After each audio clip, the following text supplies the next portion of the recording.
We started the day with a tailwheel strut that has collapsed, and the air in the thing is gone. So the process for doing this is to take the plug out, and I'll show that in a minute. Take the plug out and let all the air out. Pick it up about 3/4 of an inch, fill it up with fluid, let it back down so it kind of gets rid of the excess fluid, and then you're full of fluid.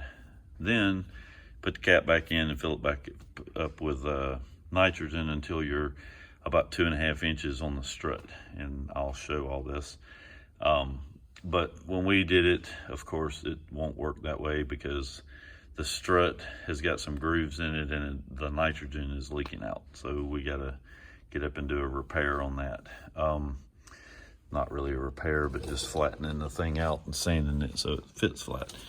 While we're doing this, we also went through and greased. There's grease fittings up here on the front part of the landing gear where it swivels.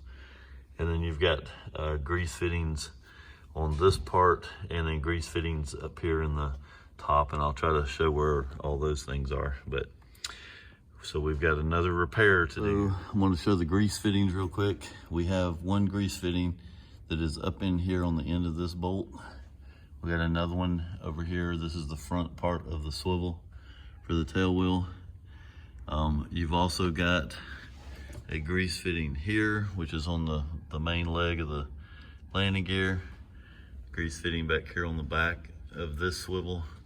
And then up here in the top, you can see a grease fitting up there. So there's a grease fitting at the top of the strut. So those are the places that you gotta make sure get greased on here. So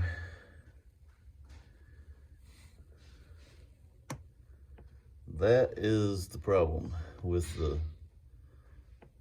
where the fitting goes back into the strut. You can see all the grooves and stuff on it that we've got to file down and get flat. This is the valve that came out of there. I'm gonna put I've got a new valve and washer that's gonna go on there. But this is what screws in, and you can see this shoulder here is fine on this piece. And then the washer that came off of it, you can see is all eaten up as well. I don't know what caused that thing to get so bad, but this is why it's leaking, and we're gonna have to get that fixed. So one of the things that you have to make sure of when you're flying this airplane is this push tube that's up here. You want to try to keep it clean and keep graphite or some lubricant on there that doesn't attract dust and dirt. I've been spraying graphite on it, but you got to make sure you keep that thing clean. And I'm thinking that to fix this, what I'm going to have to do is I'm going to have to pull the strut out. So there's a bolt up here that goes this way, and there's a strut bolt right here on the bottom. I'm going to take those bolts out and just pull the strut completely out of the airplane so that I can try to see if I can get that top piece fixed. I just wanted to make a mention. You see how the bolt is angled inside of that piece of channel that comes down there? This tube actually will twist left and right, so we had to push up on that tab over there to twist this thing over that way so we could get the bolt out, because there's not enough room for it to come straight out. So we got the shock out, we got that bolt there, this bolt here, and then we're working on the strut itself. So one thing that we noticed while working on this is you'll notice the elevator cables where they're going across this cross tube are rubbing on the tube itself. the top wire especially. The bottom one's not really touching, but the top one is actually touching. So I'm gonna have to look into how to get that fixed. There's really there's a pulley up that comes through the back wall, and then the pulley that's back here on the back. So there's really nothing in between to adjust this off of the tube. So we're gonna have to figure out something to fix this. So we put the aluminum washer back on the Schrader valve up there and have the thing filled up. It's about 3 inches. It's supposed to be 2.5, but I want to leave it a little full just to make sure that it's going to hold, and let a little air out after I taxi it around a little bit, because I just want to make sure it collapses down to where it's going to sit.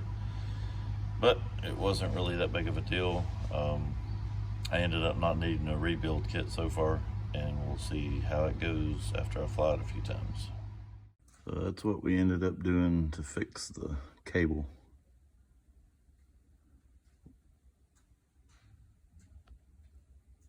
So in summary, I ended up fixing or just putting a cover on that cable where it was rubbing. We've got the shock pumped up to about 2.5, 3 inches. And the way that we ended up doing it is we had to jack the tail up. We had it sitting on those 2 2x4s stacked up. We jacked the tail up as high as we could get it with my little jack. And then we filled the cylinder up with about 425 to 450 pounds, and then let it back down. And that seems to be holding it to about 2.5, 3 inches. So anything less than that, it didn't seem to keep it pumped up. So it does take about, in fact, it takes a little bit more than what we put in the main gear struts, which is kind of surprising, but that's what it took to get it to do its thing. So we'll go back out and fly it again tomorrow and see how it does. But that seems to be the trick. And the one thing about the little screw that looked like it was messed up, where the Schrader valve goes in, it's supposed to have those circles on it. It is rough looking, but it is the way it's supposed to be. So when we put the aluminum washer on there and then tightened it down, it seals, I guess it crushes that washer up inside those little grooves and seals off the valve. So it doesn't appear to be leaking, and I think that's got us going for the tailwheel strut.